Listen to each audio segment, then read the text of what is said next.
Hi there, my name is FixFox and welcome to Heroes of Might and Magic 2.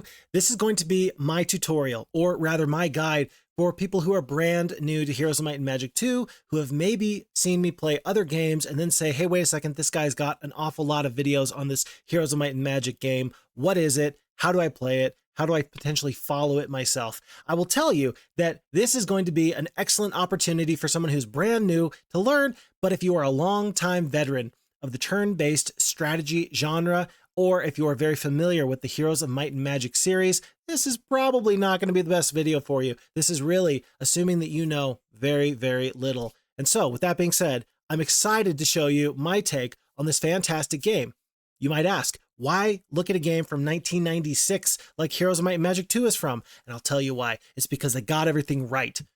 Now, I'm not saying it's perfect. I'm not saying that it's flawless, but oftentimes I go back to old games with my nostalgia glasses on and I say to myself, I remember this game being so good. And then I get there and I'm like, I don't remember it being that. And the truth of the matter is that it's aged beautifully as far as the graphics go. And it is a paramount in how you can do a well-made game right off the bat. And so it plays great. It looks fantastic. We should dive in here in the year 2024 going into 2025. So with that being said, you can pick up your own copy of Heroes of Might and Magic 2 Gold Edition on Good Old Games. I'd recommend you go there.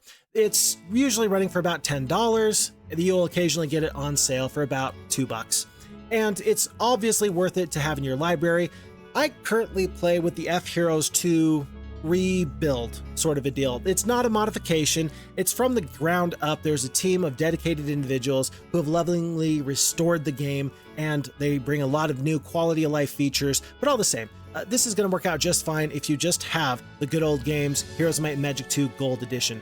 It won't be a problem. This is going to be a new game on the right-hand side. You have the choice between a standard game or a campaign. The standard games are just a standalone sort of scenario. The campaigns follow some chronological story type stuff. We're going to go through the campaign. We're going to go to an original campaign, and I'm going to skip through all the story stuff because that's for you to find out yourself later. Skip.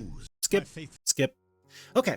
And then what you're going to see is on the left-hand side in this upper corner, you're going to find some preamble text. At the bottom, you're going to find where you're currently at in your story, this being scenario 1. There's going to be some choices you can make. And on the right-hand side, you're also going to have a choice of a bonus you can take into your scenarios. With that being said, it doesn't really matter what we pick. We're going to hit OK just to dive right into game. You're always going to find some additional preamble text, whether you are here because you like fantastic strategy and engaging gameplay, or if you just like the ambiance and wonderful storytelling. I can tell you that Heroes of Might and Magic really does a good job with both of those. This preamble text is an example of that. This here says, there are 3 enemy castles to the north. Capture them in the name of Roland, the true king. This can be strategy defining and a very important tip. This can be funny, or this can just help set the mood for the upcoming scenario. In this case, we're going to hit OK, and we are going to see a blue castle with blue flags flying, and there is a person in the castle on a white horse who's also flying a blue flag. This is going to be our little kingdom. Our little kingdom is going to be where we start off and ultimately spread our influence across the map, picking up advantages on the adventure map that we can then translate into an advantage on the battlefield that will ultimately help us win the day and overthrow our opponents. Whatever our objective is, whether it's to capture an artifact or capture a certain town, maybe it's to defeat a certain hero, or maybe it's just to defeat all enemies so that we are the last one standing. Whatever the case, our heroes are going to be the people that go across the map and find what will be necessary to catapult us up in front of our enemies so that we may win the day and they may lose. You're going to see at the bottom right, or the bottom side here, this is basically the map border. The map will take place on the inside in the upper right hand corner. You're going to see this adventure map. You can tell from the size of this that this is a medium or large size map. And as you are looking at us, we are here. If this is the center of the map and it's a clock, we're in about the 5 o'clock position here. Not quite tucked into the corner, not too far away. I'm going to start off not by clicking on my castle, but by clicking on my hero of might / magic. And this is going to be Kalindra the Wizard. This is going to indicate the portrait for the hero. The portrait does not really matter, although you will find yourself getting attached to certain heroes. You're going to remember, oh, Kalindra, in that one scenario we played, man, we did some crazy stuff. You fought off some dragons. It was the closest battle of my life. And so without meaning to, you're going to find a couple of these portraits that you get a little bit attached to. But in the grand scheme of things, that's not really what's going to matter. What's really going to matter is the stats that any given hero has. And that includes things like attack skill, defense skill, spell power, and knowledge. There's also going to be some other combat sort of features, status effects, and that's going to be things like morale, things like luck, things like whether your troops are close together or whether they are in a spread formation. Here you're going to have the number of spell points that your hero currently has, and then right next to that is how many experience points your hero has. Did I say spell points or experience points? Experience on the left, spell points on the right. And this hero is fantastic because they are going to grow with you as the scenario grows. You're going to come across options and means and chances for your hero to get smarter and to gain experience that will ultimately make them a better leader of your forces, and again be an opportunity for you to overthrow your opponents. We do start off here with some basic troops. Now, Kalindra, being a wizard, has 2 starting wizard troops. She has the level 1 halflings and she has the level 2 boars. The creatures are going to be very different with different skills, abilities, and attributes. And in this case, we can start off by seeing that we have different numbers of creatures in these 2 stacks. We have 1 stack of halflings that have 8 total halflings. You see that denoted in the bottom right. And then we see 3 boars. Boars being, of course, denoted in the bottom right, being 3. If I right click on any of these forces, I can left click on my actual portrait of these creatures, and then once the portrait is highlighted, I can move them anywhere within these knight chess pieces. This is where my army is going to go every single time. So I can left click and I can move my forces around. It's not a problem. And then if I right click instead of the left click, then it's going to bring up some information for those troops. We're going to get into what these stats mean and more about this in the future. But if you're wondering who is this hero, then number 1 is probably going to be checking out their stats. Number 2 is going to be checking out their army. Below these stats and these troops, you have secondary skills here for this hero. As your hero does increase their level, they're going to get the opportunity to get stronger, to get better. Maybe your hero is going to replenish more spell points per day. Maybe they're going to move further on the adventure map. Maybe when they attack a castle, their catapult is going to fire an extra shot and bring down the enemy's defenses quicker. Maybe, in this case, Kalindra the Wizard is going to have Advanced Wisdom, which is going to allow the hero to learn 4th level spells. I'm just doing a right click here. Right clicks are very useful to figure out what things do. And so secondary skills are going to come here as our hero gets better. And then below this is the inventory for our hero. This is where artifacts are going to go. And for magic-based heroes, you're going to find a spell book to start off with. If I left click on the spell book, it's going to take me to a blank page. That's because we're currently on adventure map spells. There's 2 types of spells in this game. There are adventure map spells that your hero can cast just to look around and see what's there on the map. Perhaps you have a summon boat. Perhaps you have a spell that will allow you to view a certain type of resource. You're looking for resources on the map. Maybe a spell that will help you find some mines. What those are, we're going to get into in a second. But alternatively to adventure map spells, you're going to find combat spells. And our hero here has 1 combat spell, and that is the Stone Skin. I'm just going back and forth between these 2 tabs, adventure map spells and then combat spells. The Stone Skin, we're going to get into what that does in a little bit. But again, we have a hero here with stats, troops, skills, and then artifacts and spells. Now, this hero is again in this castle. This castle, when we left click on it, is going to bring up a wonderful interface here. This, as our base of operations, is going to be a major goal for us to build from the ground up and then recruit troops who we can send across the adventure map to wage war on our opponents. We start off with just 1 single dwelling here. This is a little halfling hole. If I left click on the dwelling, it's going to give me the opportunity to recruit halflings at the cost of 50 gold per troop. It indicates that we currently have 8 that are available. I can increase or decrease the number of halflings I want to purchase. Oftentimes it makes a lot of sense to buy anybody that you can purchase, but if I of course purchase 4, then I'm still going to have 4 here available in my army stack, and then there's going to be 4 available who are just hanging out in their halfling hole. I don't have to recruit troops if I don't want to. but again, makes a lot of sense. And then, other than recruiting troops, I have the ability to do two other things. Number one, I have the opportunity to build buildings, and I have the opportunity to raise heroes. And I build buildings and I raise heroes by using the resources that are here on the bottom right. I've got precious resources like sulfur and mercury and gems and crystal. And I have non-precious resources that are basically just found in greater abundance on the map. And that's going to be things like wood and ore. And of course, below that is the root of all evil, as they say, which is gold. And so these resources and these bits of treasure are going to help us increase our castle and our town and find more things to do here. We're going to click on this big castle here with the flags flying. This is going to bring up a new interface for us here in this town.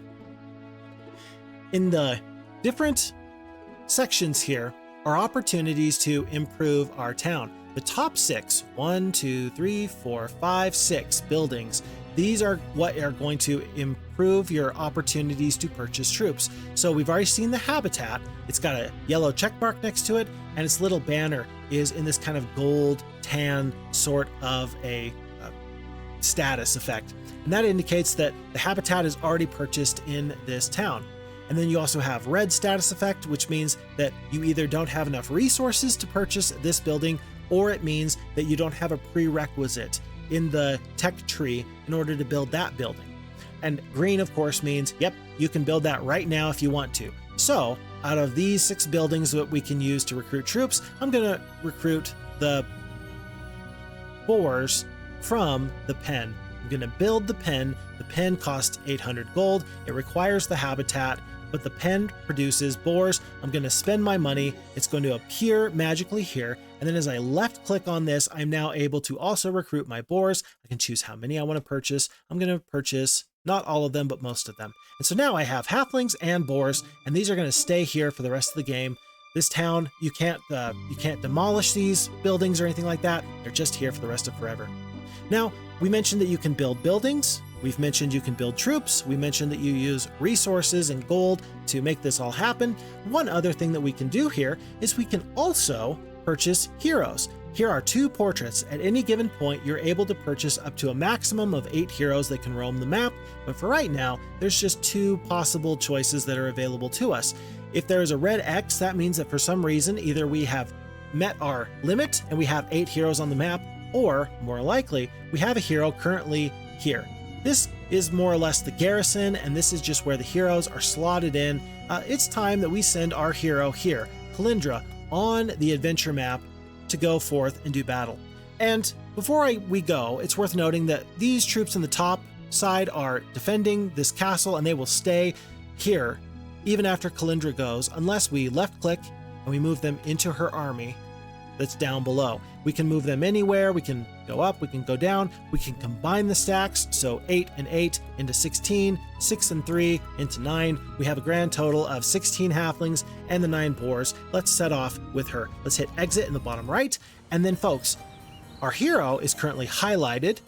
And as we go on the adventure map, we can left click in order to make her move. One left click is going to highlight where she is going to go. These green arrows indicate that she has movement points available in order to travel that far. Heroes of Might and Magic is a turn-based strategy game, and many things are going to replenish turn by turn by turn. You have a certain amount of movement points each turn that you can go, and Kalindra here is currently going straight for this little pile of something. What is it? I don't know. Let's left-click on it, and then let's double-click again. And in the bottom right, it says you find a small quantity of gold. That was 600 gold that was just laying on the ground that we just picked up. That seems pretty good. There's another thing over here. This looks like another non-precious resource. So gold is pretty precious. This here is 7 ore. We find a small quantity of ore. And so you can see that we are able to improve our treasury, and we're immediately able to start finding some nifty stuff out and about. Let's go back to our castle though. And let's say I wanted to build another building right now. Well, you can see everything is all X'd out. Much like movement points will only be in a certain number and will replenish from turn to turn, our ability to build a building is going to replenish from turn to turn. You can build one building in each castle, But you can always purchase a hero so long as you have the availability. If I right click on these portraits here, the bottom gentleman here is Vesper the Warlock. He has some warlock troops with him, centaurs, gargoyles, first and second level creatures, pretty good. He's got some different stats. His stats look a little bit different than a wizard's, and he has scouting and basic wisdom instead of just having the advanced wisdom. He does have a spell book, and in the spell book, it does have the ability to curse. And so we see that there are some differences already in the heroes that we can purchase. In this case, we also have Marini the wizard. I'm going to hire Marini. I'm a wizard, and so I'm going to hire a friendly looking wizard here. And so as I do so, she's going to appear on the map, and not one but two portraits are now available to me. Whereas Kalindra went to the left or to the west, we're going to send Marini over to the east. She's going to go pick up some gold here. And we're going to go to this idol down here. This is going to be an example of one of the many different options you can find on the adventure map to improve your forces. Now, many things you cannot interact with, for example, trees here. You right click and it'll just say trees.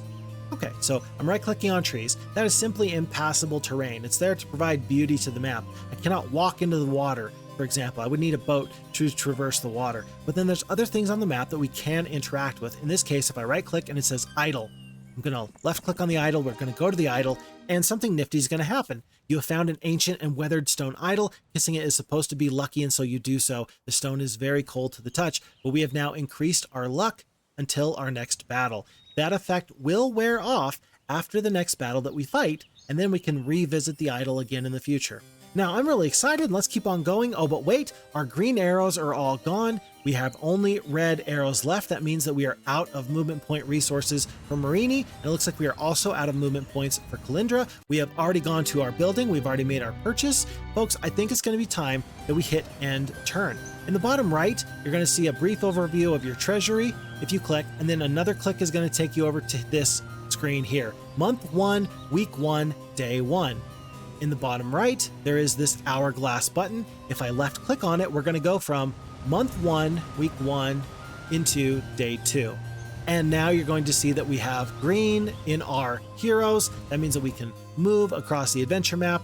And you're also going to notice that we can purchase another building. In this case, the Cliff Nest now has the prerequisite of the pen. And so we can now purchase a new building here. And so will we? Perhaps. We're going to see. Worth noting, by the way, if you ever want to know how many movement points your hero has left, if you're in F-Heroes 2, you can right-click on your hero here on the adventure map, and at the bottom there, it'll say what your movement points are. It'll give you a basic little readout of your hero. Or you can look on the right-hand side. You're going to notice on the left-hand side of the portrait is this yellow bar. As our hero Kalindra explores just a little bit, you're going to see the yellow bar go down. When the yellow bar is all gone, that means she is out of movement points. Folks, we found a new thing to interact with. This is a treasure chest. After scouring the area, we fall upon a hidden chest containing the ancient artifact, Medal of Courage. So we have found our first artifact. If I left click on Kalindra the Wizard, we're going to see in the artifacts section the spell book, of course, and then also this new artifact. When I right click on the Medal of Courage, it indicates to me that this increases the morale of the hero's army by 1. This is going to be a persistent effect for the rest of the game that will only be lost from Kalindra if she gives it to a friendly hero, or if an enemy defeats her in combat and takes her artifacts. And so that's always a very, very nice pickup. Things are going to change from playthrough to playthrough about what artifacts are available on a map, where certain things lie, and you're gonna have to understand over time what an artifact does, so you can decide if it's going to be worth your time to go maybe fight some monsters to try and take that artifact, or maybe you ignore it and elect to do something different. You're going to have many, many different options. In this case, for example, there's another artifact here. I know that this artifact is going to reduce magic damage that is of the cold variety by a little bit, but I also know it's guarded by a pack of gargoyles. It's more than I want to handle. We're going to come back a different day with a bigger, stronger army. Folks, I see another bit of precious resources on the ground. Remember the bottom right? It's going to indicate that we found a small quantity of gems. That's +6. And now, whereas we've already talked about these 6 buildings at the top that are going to allow us to recruit these creatures for this specific faction, we have different options available in a castle as well. For example, we have the ability to purchase a mage guild, which is going to allow us to get some spells for any visiting hero. the Tavern, which is going to increase morale for a defending force, a Thieves Guild, which is going to give us some additional information about enemies and castles before we attack them, a statue, which is going to generate an additional 250 gold per day, a marketplace, which is going to give us the ability to trade resources, some for another, a well, which is very cheap to build and will increase the amount of troops you can purchase each week by 2, an orchard, which is a +8 to our halflings every single week, and then some basic defenses, a left turret, a right turret, a moat. These will just increase your odds of winning in the event that you are attacked by an enemy. Every different faction is going to have a specific faction building for them. In this case, the library is going to do something for the Mage Guild, which we might as well get here. And I'll show you what that is in just half a second. The Mage Guild here, having now been purchased, if it is visited by a hero, is going to teach whatever spell scrolls are available. You have level 1, 2, 3, 4, and 5 spells. Level 1 spells are always quality, but they are definitely weaker than level 2 spells, and of course, the further up the Mage Guild you go, the more you improve your Mage Guild, the better your spells will get, the more devastating they will be. There's a huge pool of spells that can be found at a Mage Guild, and so it's worth it for you to try and maybe upgrade multiple Mage Guilds, and it's going to be worth it for you to try and reach the pinnacle of wizardry and sorcery. In this case, we have Slow, Bloodlust, and Cure, which are excellent spells. Remember how the wizards have their library as their special ability? Well, they're eggheads. Yeah, they're eggheads. They just hang out in the library all day and they learn new spells. When we get the library, the wizard faction gets a special bonus where they're going to get an additional spell unlocked for each level of Mage Guild that you possess. So, interesting stuff there. We're going to have a hero come into this Mage Guild as quickly as possible. Right now, none of my heroes have actually picked up those spells because they are out. They are adventuring. Marini, for example, if I go to her spell book, she still has just the basic stone skin. She does not have any of those other nice spells. She's going to have to go back in order to pick that up. Oh, we have found for the first time a mine. Folks, this is a sulfur mine. This is going to give us the opportunity to increase our production of sulfur by 1 per day, but it's guarded by some rogues. That feels like a little bit more than I want to handle. We're going to come back another time. Another treasure chest. In this case, it does not give us an artifact like the Medal of Courage. In this case, it will give us the opportunity to either take a flat amount of gold, in this case 1,000, or to pick up 500 experience points. And the preamble text here is wonderful because it says, after scouring the area, you fall upon a hidden treasure cache. You may take the gold or distribute the gold to the peasants for the experience. Do you want to keep the gold? I'll take the gold in this case. Sure. And now I got an extra 1,000 gold. And folks, we have found a sawmill, much like the sulfur mine that we saw over here. The sawmill is a resource generating opportunity. This is going to allow us to provide 2 additional units of wood per day to our kingdom, and that's always going to be useful over the course of a game. If you notice, our blue flag is flying over the sawmill, and it will always be ours and always generate resources until an enemy takes it from us. So let's not let them take it from us. Oh, and what's this? We also see an ore mine. So sawmill, ore mine, and this one's guarded by skeletons. I don't know if we can be skeletons. We're just going to tiptoe around them and hope that they leave us alone. But folks, we are getting stronger. I think that we're going to pick up a Cliff Nest. Cliff Nest is the opportunity to purchase some rocks. Worth noting, if we're looking at the power budget from troop to troop, we're going to want to get your higher tier creatures sooner rather than later. These rocks, when I compare them to the halflings, are much more expensive. 400 gold for one single rock versus 50 gold for one single halfling. But the rocks have 40 hit points and they'll do 4 to 8 damage. Compare the 40 hit points and the 4 to 8 damage to the halflings who have 3 hit points, and all of a sudden the investment, though it is 8 times the cost from one halfling up to a rock, starts to feel pretty good. Not to mention, there are special abilities depending on which troop is currently fighting. For example, some troops are ranged, like the halflings, and then again some troops are flying creatures, like the rocks. It's going to take a variety of different troops and troop compositions in order to be successful in fighting fights and moving forward in this game. We're going to pick up the Mage Guild level 2 right now, because in just a second, we're going to have another hero come back. It's going to be Kalindra. She was our starting hero. She doesn't necessarily have to be our primary best hero ever, but she's going to be here and she's going to be ready to take these troops and go and fight. And folks, she has the slow Bloodlust Cure, Cold Ray damaging spell, Steel Skin defensive spell, and Blind enemy disabling spell, all in this second level mage guild. She is all of a sudden much more powerful because she has access not only to these 3 rocks, but also to those additional spells. And these skeletons don't know it, but they should be shaking in their boots. We are coming to do damage and to do battle against them, and that is going to happen very, very quickly. Folks, something happened. Marini has gained a level. She has picked up +1 spell power. We went to the treasure chest, and we did not take the gold. We took the experience instead. And so Marini has reached the threshold to go from level 1 into level 2. And now she has picked up +1 spell power, which is one of our primary stats, and then she also has the ability to learn either basic leadership or basic ballistics.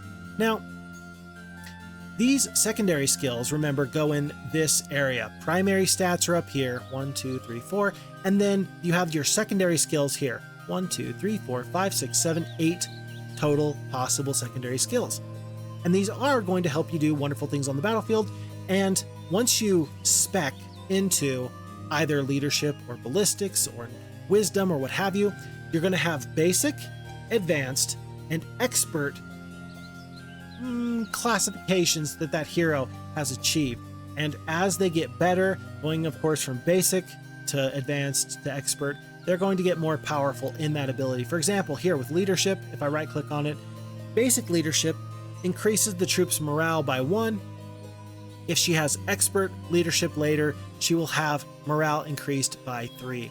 Ballistics here, for example, this will give the hero's catapult shot a greater chance to hit and do damage to the castle walls, but if you have expert ballistics, you're going to get 2 additional shots and they are guaranteed to do max damage. And so what are we going to pick here? We're going to pick the leadership. And the reason I'm going to do that is because it's going to be useful, as we're going to see in just one moment. For now, we're going to send Marini back because we're going to do a hero transfer in just half a moment. Kalindra is getting ready to fight these skeletons, and for the first time we're going to see Marini meet up with Kalindra. We're just going to left click on each other, and Marini is going to, at this stage, click on her halflings and simply move them over to Kalindra. And so the forces are joining from Marini into Kalindra. I would like to move my boars, all of them, all 3 of them, over to Kalindra, but if I do this, it's only going to move 2 boars. The reason is every hero has to have at least 1 troop that can go with them. It can be 1 single halfling who is one of the lowliest creatures, or you can have 1 single black dragon who is a mighty foe. It doesn't really matter. The important thing is that you have at least 1 troop with you. In this case, I'm going to move my halflings over here. I'm going to combine all these boars, and so I have a big stack of 12 boars here when all is said and done. And then when I try and move my halflings from Marini over to Kalindra, we have 24 halflings total. This is probably a good time for me to show you one other thing. I can always left click on my stacks, and as you left click, you see that it's highlighted. It's pretty nifty here. I can have this highlighted stack. I can hit left shift, and then I can left click wherever I want to go. So highlighted, left shift, left click, and that's going to bring me up a page where I'm going to be able to split a stack. So far we have seen stacks combining in forces. In this case, I want 6 halflings over here and 18 halflings over here, and so that's what I have done. By highlighting and left shift, left click, I'm able to split my stacks of creatures in whatever way I would like, and then as you just see, I just pulled them all together because it felt good.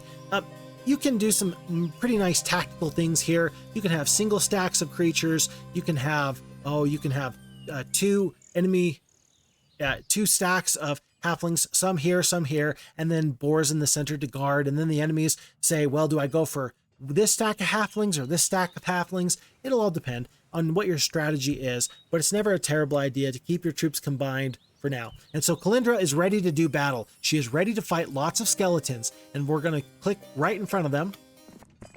And this indicates to me that this is going to be a glorious victory. If you're playing Heroes of Might and Magic 2 Gold Edition, you're not going to have the opportunity, or rather I would recommend that you not play with the ability of auto combat on. Part of the game is fighting these battles yourself, and you're going to have such a fun time. In this case, I do have with the F Heroes 2 rebuild on, I do have the ability for this to auto combat and then the chance for me to fight it myself. we're going to fight this fight ourselves because you are interested in how combat looks and how combat works. And so this is going to be our new battle screen. The battle screen is going to look fairly similar whether we are attacking in the open field or whether we are attacking or defending from a castle. Now, back to these troops that we have talked about a little bit before. As I left click on these boars, we have seen that we have the number of creatures in the stack. We have 1 stack of boars, and we have 12 boars in the stack. On the right-hand side, we have the statistics for these boars. Chiefly among these are hit points and damage. Now, of course, what you can do is you can multiply the stats on the right-hand side by the number of creatures in the stack to get a good understanding of what we have. So 12 boars times 15 hit points worth of damage. Oh, you guys are going to make me look silly. Call that 174 points of hit points here. No, it can't be odd because it's 15. Okay, anyway, my math is great there. Well done, FixFox. Well done. The point is that we have that many hit points in the stack.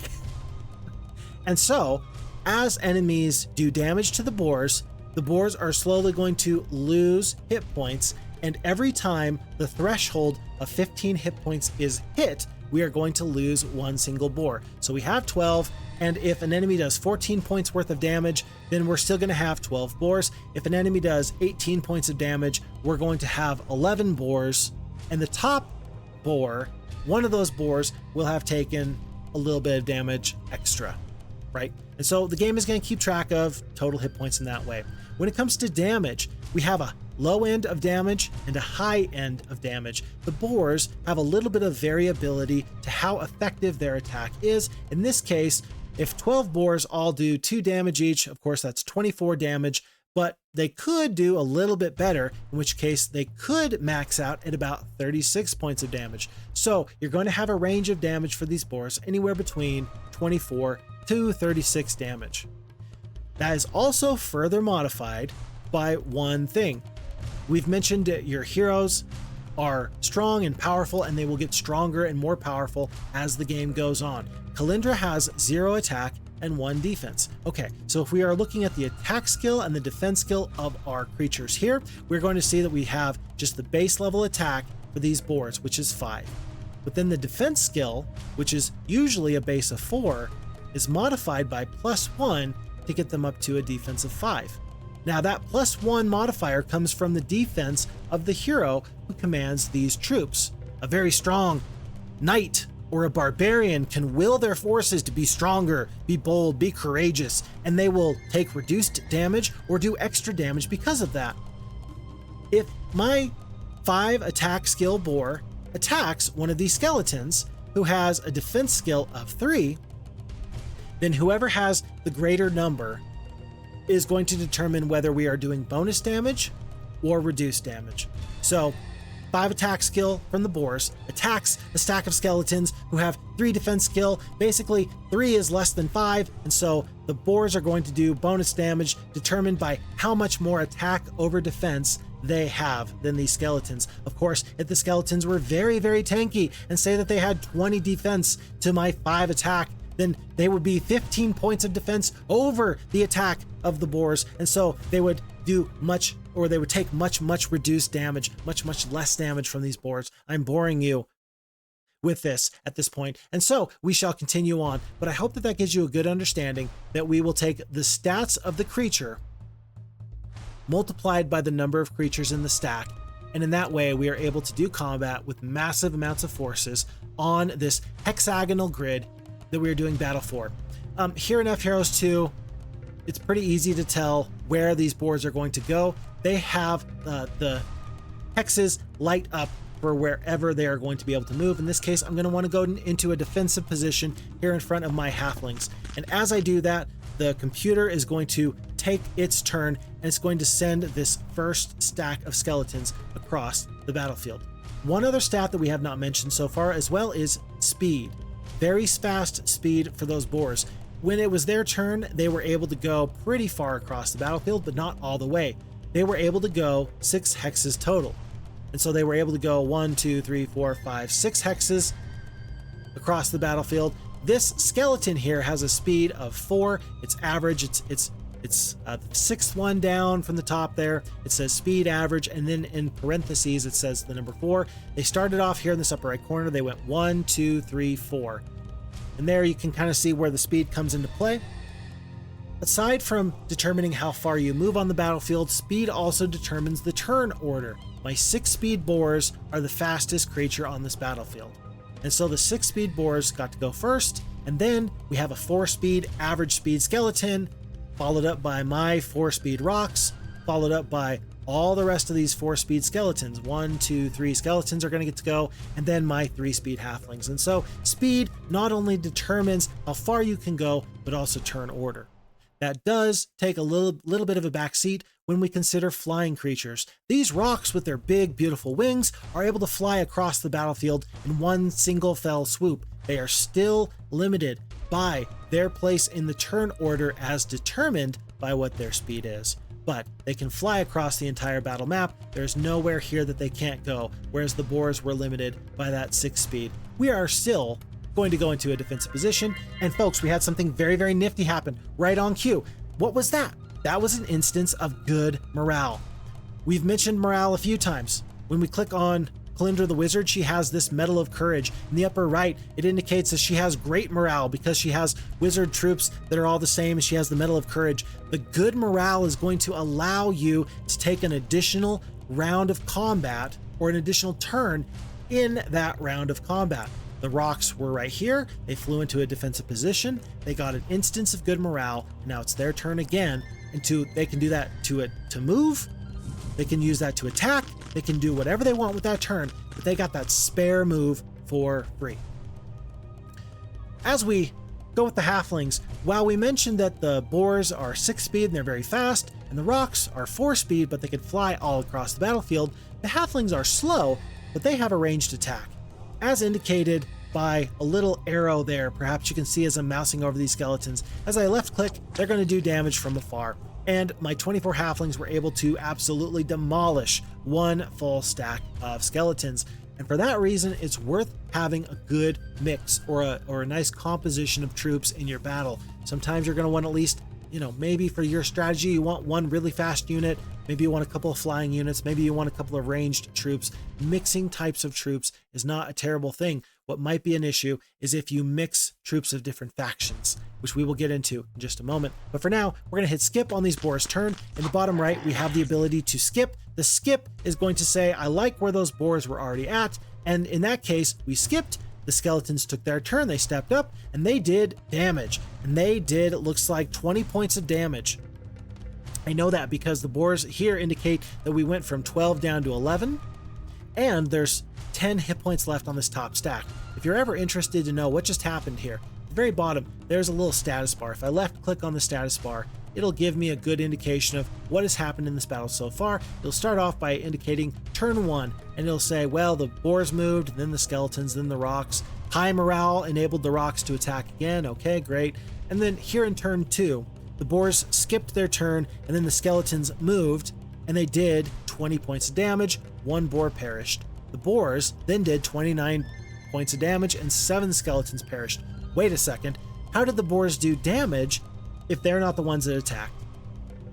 The first time that any melee troops do damage to each other, they are going to get a retaliation as they are hit. So these rocks, if I don't kill this whole stack of skeletons here, which I might, then the skeletons are going to get to respawn. And they did there. And then the top stack of skeletons attacked the rocks, and then the rocks retaliated, and they did damage back in return, and it killed that whole stack. Worth noting that a troop on the battlefield can only retaliate once per round. And so in this instance, there was a top stack of skeletons and this bottom stack of skeletons that attacked the rocks. The rocks only retaliated against that first attack that hit them. The second creatures did not have to deal with that retaliation. We're going to take down this stack of skeletons, and these boars are tired of waiting. They are ready to attack, and they gore their enemies. And folks, it is a glorious victory. We did lose 1 boar, but we did defeat all of these skeletons. And for Valor in Combat, Kalindra receives 116 experience. which means that she is closer to being a better, stronger, smarter, faster hero. All of those things that the band Daft Punk has told us. Better, faster, stronger. Yeah. Harder, better, faster, stronger. All those things. And so we take our prize. You're going to find lots of different adventure map objects and artifacts and opportunities that are guarded by creatures. And in this case, we now have the +2 ore per day because we have flagged it with our hero. And folks, at this point, this is pretty much all you need to know. This is pretty much it. What we've talked about is, we've talked about your castle interface, where you are able to purchase troops and build buildings and get better and get stronger all the time. We've talked about our resource management with the actual physical resources that you can pick up or find on the map and generate if you're able to pick up a certain mine or a sawmill. We've talked about how you also have to manage the resource of your daily heroes' movement points, where your heroes are going to go across the battlefield and they're going to seek out adventure and they're going to seek out opportunities to bring treasure and glory and riches. We've discussed a little bit about moving troops around and moving troops from one hero to another. We've talked about making sure that we are able to fight a battle fairly effectively, and we've seen that battle screen. We have done pretty much everything that I feel like is absolutely necessary.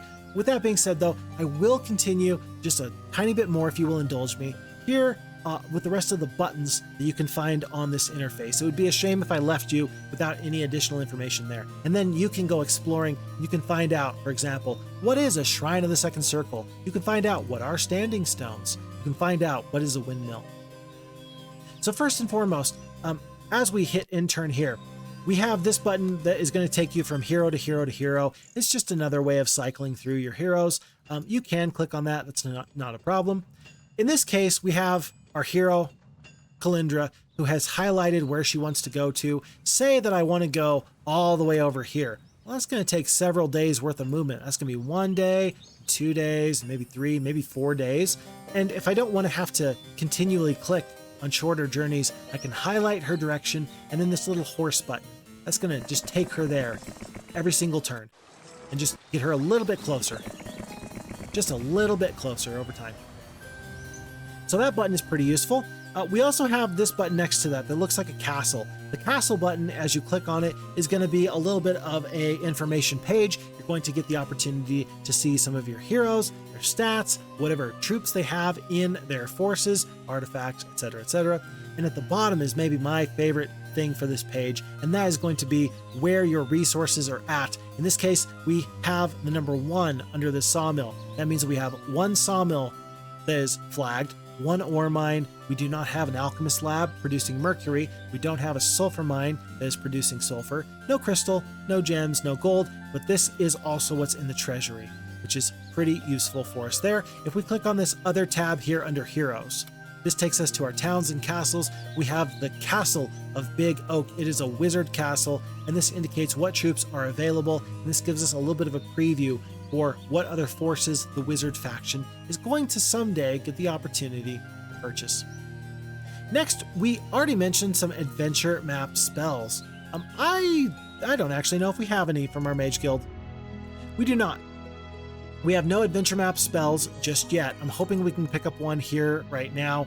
We don't. Okay, I'm going to try and hope that we can get one right now. We are short on resources, and so I'm going to pick up a marketplace, and maybe we're going to trade, maybe we're not. Tell you what, there's a Shrine of the Second Circle here. Let's just hope we can go kill a couple of these rangers. Let's just do one more battle and see if we can solve our problem, as it were. And you can see me fight this fight maybe just a little bit faster. Okay. But whatever the case is, this button here, next to the Kingdom tab, this is our adventure map spell casting. If you click on your hero and you go to your spell book and you have an adventure map spell, I can click on these spells. It's just going to tell me what it does. It's not going to allow me to cast Bloodlust because I'm not currently in combat. And if I clicked on an adventure map spell here, it still wouldn't actually let me cast the spell. I have to go back all the way out to here and then just tell the game, okay, we're casting this adventure map spell. So that's where you do that. We've already seen the end turn. Here in the adventure map objects, or the adventure options, we have the ability to pull up a world map. It's a big, big world out there, and we've only explored this much. there's more to be found. We'll do that later. There's a little bit of a key right here that tells you what some of these little objects are. Unfortunately, this is as far as I can scroll in. If your eyes are a little bit poor like mine, perhaps you're going to need to squint just a little bit and get a little bit closer. But you can pull up that view world. You can look at the scenario information right below that. And that's going to bring you back to this original page, just in case you say to yourself, now, what was my objective again? You know, what's the problem here? This can give you some more information. And then there's two functions on the right-hand side that are kind of nifty. If I go here to Marini, she is going to have the opportunity to do this. Dig. Digging for the ultimate artifact. Nothing, where could it be? The ultimate artifact is something that will go into your inventory, much like this Badge of Courage would, except it's a very extra special artifact. It's supposed to be hidden somewhere on this adventure map. And as you go and collect certain adventure map obelisks, there's going to be a puzzle that is revealed. At this point, we have no puzzle pieces removed, but under the puzzle pieces, as you pick up obelisks that look like this, you're going to get to maybe get a little bit of a treasure map that's going to show you that X marks the spot. If you dig on that spot, you will find the ultimate artifact. And so on some scenarios, there is absolutely no ultimate artifact. There's no obelisks to help you find that ultimate artifact. And on some maps, that is absolutely a very key feature. For now, not really very important for us. But again, dig and the puzzle map, all the same. So, good stuff there. Let me fight this fight real quick. It's a glorious victory. I'm going to accept these losses. I'm just going to hit OK instead of restart. Well, I'm going to hit restart. There's still a couple more things I can show you here. For example, number one, if I left click on my halflings, we've already talked about attack and defense, shots left for a ranged creature. Okay. Damage 1 to 3. Okay. Speed, hit points. We've talked about morale because we've seen morale happen. We've not yet talked about luck. Whereas morale is going to give you the opportunity to take another action in the same turn. It's the luck that's going to boost your damage. A lucky shot means that you hit somebody especially hard or with perfect precision. Luck is going to double your damage. Not for the whole rest of the scenario, or not like a persistent effect, but there's going to be a little rainbow that appears over your forces. And that's going to indicate that they are doing double damage on that one attack, and that one attack alone.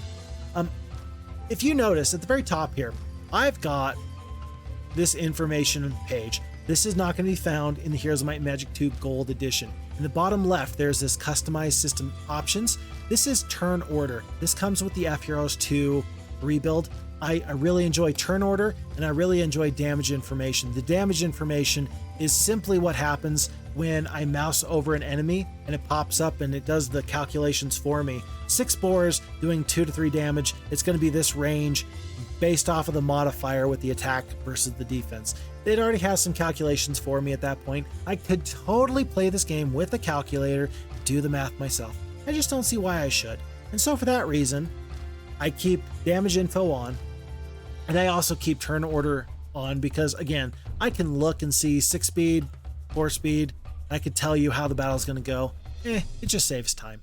And so one other feature here, aside from this is just speed and casting and things like that. I can turn off the movement shadow.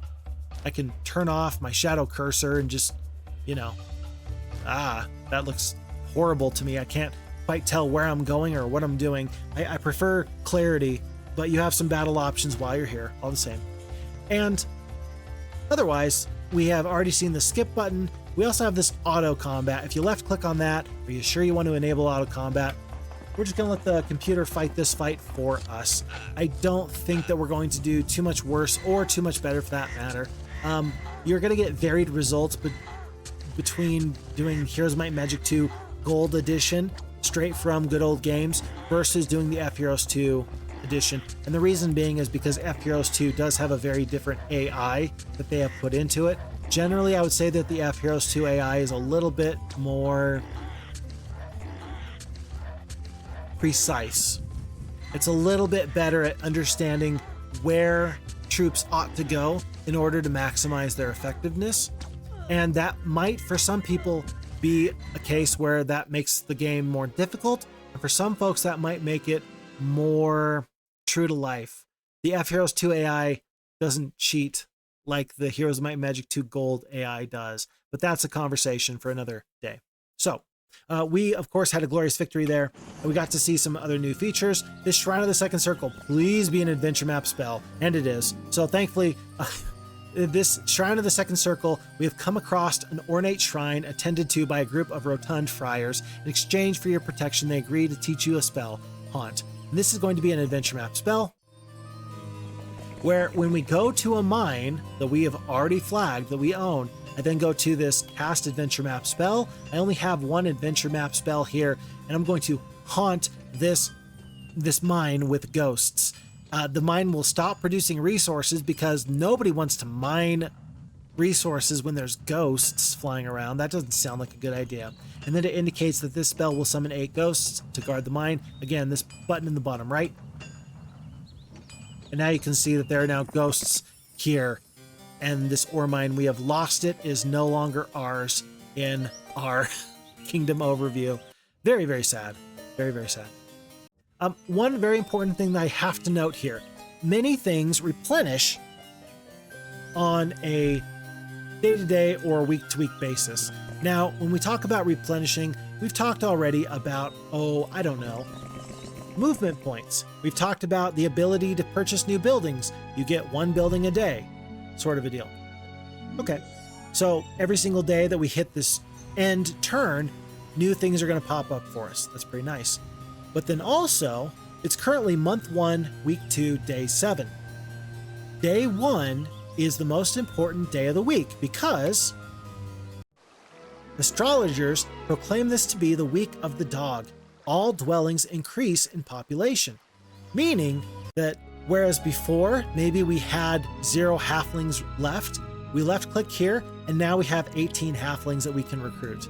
We've recruited all these habitats out of creatures in the past, and now they have replenished because it's a new week. Every single week, you're going to get new troops in your different dwellings. And so every 7 days, you're going to get the opportunity for more troops. Other things that will replenish and change on a week-to-week basis, for example, are going to be things like, in this case, this windmill. So as I go on the windmill, it says, the keeper of the mill says, "My lord, I've been working very hard to provide you with these resources. Come back next week for more." That's going to give us +2 sulfur. If I try and come back right now, or if I try and come back this week, he says, "My lord, I'm sorry, there's no resources currently available. Please try again next week." Some things are going to replenish on a week-to-week basis. Some things replenish on a day-to-day basis. And some things will replenish after a battle. Like this idol. Remember, Marini visited this idol a long time ago, and it still says already visited because she has not yet fought a fight. She picked up +1 level. She's level 2, but that was not because she fought a fight and got experience. That was because she picked up a treasure chest and got experience that way. So very important to note that even though Kalindra is the one that's been doing all the fighting, she's only got 500 experience points versus Marini, who's basically just picked up treasure. And somehow she's more advanced? Very strange. Very strange. Okay. Other things that might be useful. Other things that might be useful. Well, it might be useful actually if I show you the basic loadout for an actual scenario game. So remember, this is a campaign here. We're going to abandon this. Do you want to restart? No, we could save, we could load. We're just going to hit new game. And remember, we're going to go new game, and at the very top, standard game is what you're looking for if you just want a single scenario. It's going to look something like this. You're going to have the opportunity to select which map you want from this drop-down menu here. You could sort by small, medium, large, or extra large maps. In this case, let's just pick a small map. Let's call it Timberman. I like Timberman. I like that one a lot, actually. You can find that on the F Heroes 2 Discord if you're interested in finding Timberman. And this will indicate to us that this is a 4-player map. It's a small map. This is from the F Heroes 2 map editor. This has a normal difficulty, whereas some other scenarios might be expert or easy. And then there's a little bit of a flavor text that tries to get you interested in playing this scenario. When I hit OK, it's going to take me to this screen. You can choose easy, normal, hard, expert, or impossible. Essentially, the AI starts to play really pretty well at about hard and beyond. But also, you have less and less resources that you start out with as you go along this continuum. When you start off with impossible difficulty, you start off with no resources. If you start off on easy, you start off with the most possible resources you can get. Sometimes you can choose your color. In this case, when it's grayed out, this means that this faction that is green will always be the barbarians, this red faction will always be the warlocks, and this yellow faction will always be the wizards. But you here, as the blue player, can choose. Do you want to play as the knights, who are very noble and very defensively oriented? Do you want to play as the barbarians, shrewd, early game tacticians with the opportunity to pile on tons of bonus damage? Do you want to be the sorceresses, cunning, very ability-driven forces who are fast, hit hard, and end fights before they become too much of a problem? Do you want to be the warlocks with the powerful dragons who also spec into the most destructive magics you can possibly imagine? Or do you want to play as the wizards, the folks that we were just playing as a second ago, who they have arguably the second strongest unit in the game, and while they are very powerful, tend to be very expensive? Oh wait, but there's one more. Or do you want to play as the necromancers, the undead? Folks, let's just dive into this scenario here with Timberman. We do see this same basic start as what we already talked about. We have our hero, we have our castle. This is Rialdo the Necromancer. His stats are a little bit different from our previous call it wizard friend. That's because heroes again are different from person to person. This guy though has basic necromancy. Necromancers will have 10% of all creatures killed in combat to be brought back from the dead as skeletons. That's pretty nifty. Also, just in case you're wondering, they start off with the haste spell, and look at this, 6 skeletons, 3 of the zombies. They are grotesque, they are ugly, and they have a different looking castle.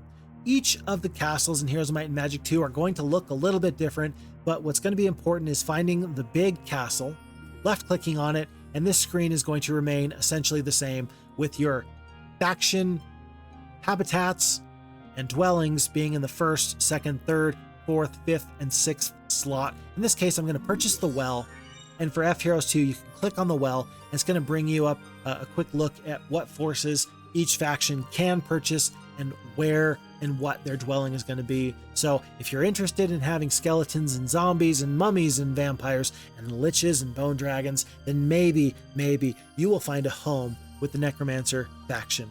There are many wonderful factions that you can choose. By the way, listen to the music here. It's beautiful.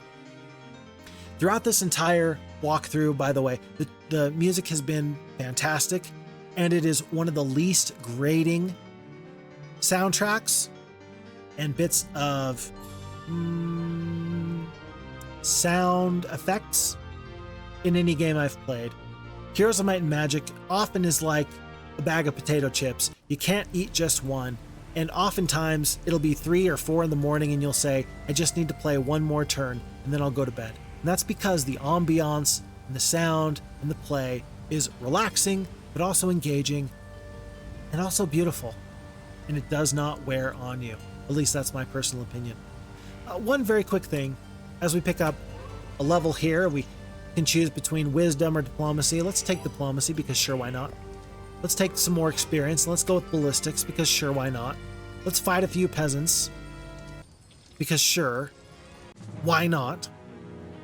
One final thing that I didn't mention just yet is when it comes to the primary stats, with the 2 attack, 0 defense, 3 spell power, 2 knowledge. That means that our skeletons are going to hit a little harder, but we don't have any defenses here. We didn't really talk about spell power or knowledge. In this case, this poor peasant is going to be, well, he's going to taste our wrath. So Rialdo the Necromancer has 3 spell power and 2 knowledge. Knowledge impacts how many spell points you have. Spell points will replenish each turn by 1. Or you can spend a night in your mage guild, in your main castle, or in any castle that has a mage guild, and when you wake up the next morning, if you end turn, the next day, you will have full spell points. So +1 per day, or find an adventure map object, or stay a night in your mage guild to get max spell points. That's knowledge for you. Spell power has one of two functions. If I'm doing a damaging spell, the more spell power I have, the more damage I do. If I have a spell like this haste here that increases the speed of any creature by 2, if I cast that, it's going to last for a total of 3 turns. 3 spell power, 3 turns. So there's 1 turn, there's 2 turns, and here's 3 turns. And then of course, the skeleton no longer is under the effect of the haste. Note that there's the blue kind of number box that indicates that that unit is neutral. They are not under the effect of any spells. If I do cast the haste on my skeletons, that box will turn green. That means that they are under the effect of a positive spell, a good spell, a buffing spell. And if the box is red, that means that the enemy or your unit has fallen prey to a curse, a blind, a paralyze, a berserk, or some other debilitating spell. So, blue, green, and red, that's what you can look forward to in the future. And this peasant can look forward to nothing because he is absolutely slaughtered. But will we raise 1 skeleton actually here? I don't know. Necromancy. Practicing the dark arts of necromancy, you are able to raise 1 of the enemy's dead to return under your services as a skeleton. Aha! And so, we're having a lot of fun here. Archer's House, we're going to accept a couple creatures. Much like you have your absolute, your dwellings in your town, your castle here. We just found an archer's hut that allowed us to recruit some of these archers. Worth noting that we have bad morale, not for the undead, but for the living troops here. These archers have bad morale because the undead kind of make your forces' stomachs turn, and so any living creatures paired with the undead are going to have poor morale. Likewise, if I'm able to get another creature into my army here, let's see if I can find anybody else. Oh, perfect. Halflings, for example. We've got some halflings here. As I tried to defeat lots of sprites. Will this work? Let's do this. Oh, we're going to suffer a bitter defeat. Let's see how true that is. If I'm able to get these halflings into this army, we're going to have undead, knight-based, and then halfling troops at our disposal. That's going to pretty much indicate to me that our forces are not going to get along. They're just not going to get along. Your forces don't get along if they are not paired with troops that are like them. They want to feel included as part of a big cohesive fighting force, and while your army might get stronger because your forces, you've increased your quality or your quantity of troops, if they don't cohesively work together because they are all from different factions, it's just not going to turn out pretty well for you. Folks, we're ultimately going to win this battle, but it's not looking pretty here. The haste spell was enough to allow us to do some additional damage. We're going to lose the skeletons, bring back 3 because the sprites, we raided their corpses for calcium, as it were. And then when we pick up these halflings, a group of halflings with the desire for greater glory wish to join. Do you accept? You can see that we have this undead background, this knight background, and now this wizard background here in this army. And then when I right click on my morale, it indicates that we have troops of 3 alignments and some undead in the army. These archers and these halflings are having a real bad time because of these zombies and skeletons. If I dismiss the zombies and skeletons, we're going to go from -2 morale up to neutral morale. And so, with that being said, is there anything else that is pretty important to show you? Oh, let's see if we can do one more thing. So, we haven't looked at ships just yet. We just built a shipyard here in this town, and that works out pretty okay for us because we go here, we build a new ship, we have to click on the shipyard after we purchase it. A ship will magically appear there, and then we have a boat ready for us. Let's hire a sorceress. Ariel the sorceress, for example. For some reason, the sorceresses love to go sailing, and so she shall. It's going to take her 1 full day. Watch her movement bar. It's going to be half full here, and you would think that she'd have some movement left over, but no, she does not. It simply disappears. It takes 1 full day to load into a boat and 1 full day to load out of a boat. I imagine that there's some logistics in making sure that your boat is seaworthy, but at the beginning of the next day, Ariel has got tons and tons of movement points, and she's able to now travel on the water, much like she was able to travel on the ocean. And she's finding many goodies at sea, including things like a golden bow. Things like this shipwreck survivor that's giving us an endless pouch of crystals. She's able to hug the coast and find some new things over here. We're seeing an enemy here, Alamar, an enemy red warlock who has black dragons, red dragons, a pack of gargoyles. Middlegate is the name of that castle. What is to happen in this scenario? I cannot say. This is a scenario that I hope that you take the time to play. I have enjoyed this scenario personally, and you can find my playthrough of Timberman on my YouTube page, folks. My name is Fix Fox. I play Heroes of Might and Magic on Twitch. I enjoy Heroes of Might and Magic here on YouTube. I've gone through all of the campaigns. I've essentially played one video's worth of Heroes of Might and Magic 2 every single week for the past year, and it has been really pretty good. I have to say, I feel like my mental attitude, my heart is better off because I play this game and I get to enjoy it and share it here. I hope you can feel my love and enthusiasm for this game. I hope that it's infectious. I hope that you take the time to come out and enjoy this game yourself. And if not, if you're one of those many people that has so little time, but you're able to listen in the background and you enjoy some good quality discourse on this great game, then feel free to stick around, subscribe, come back for the next video. It's always a pleasure. Here, the Heroes of Might and Magic community is a wonderful community, and I'm grateful that I get to be a small part of that. And so, folks, with that being said, my name is Fix Fox, and I'm very, very much looking forward to seeing you in the next one. Look after you, your friends, your family, and until I see you next time, take really good care, and I'm out. Thanks.